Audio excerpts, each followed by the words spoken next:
Hey everyone, it's Chris at Lion Punch Forge. Today we're gonna do some braiding of some sterling silver wire. This is 20 gauge wire, and I've got it soldered together at the end and then in a little vise just to hold it, move it so I can get my braid started here. I'm trying to go as tight as I can, but as you're going to see later on, there's going to be some.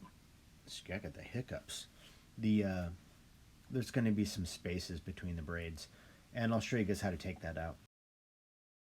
And let my dog out here real fast, get some coffee, and keep on braiding.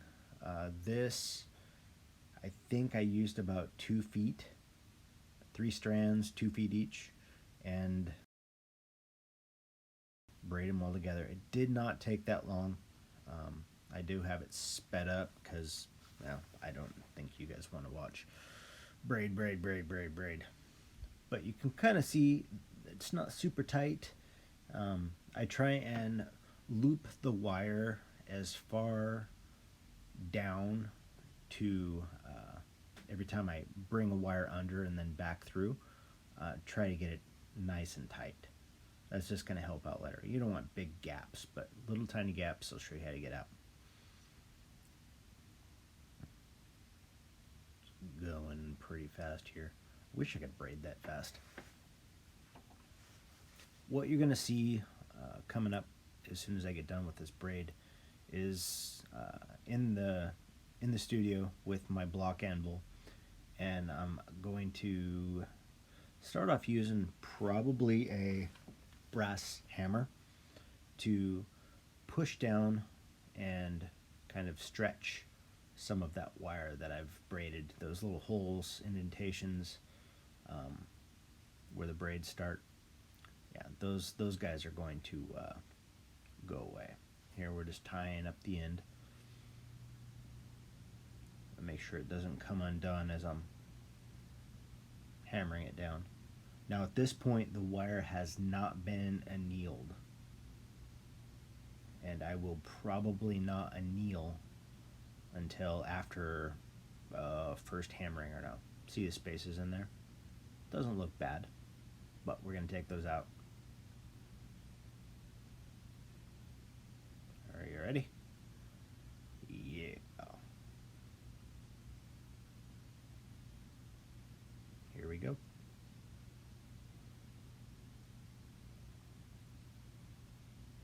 All right.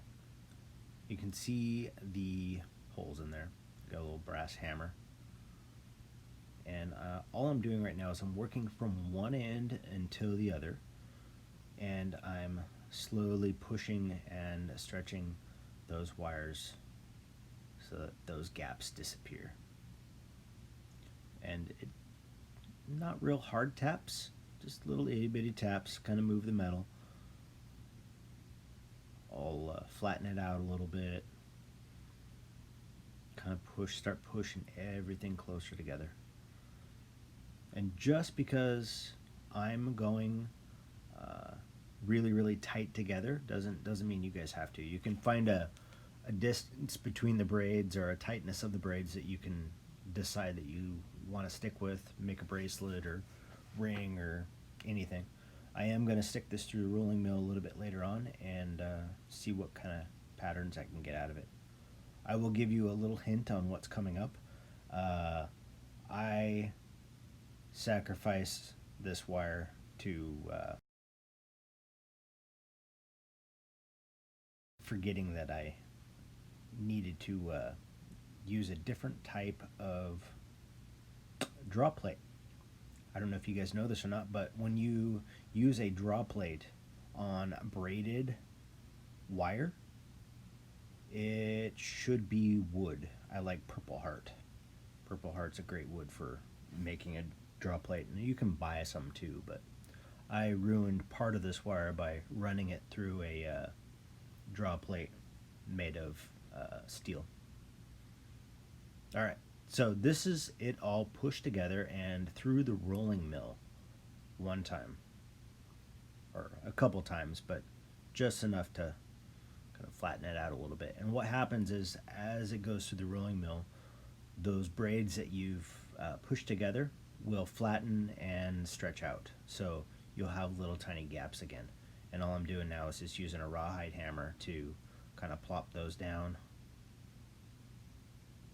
tighten up everything, make it look good.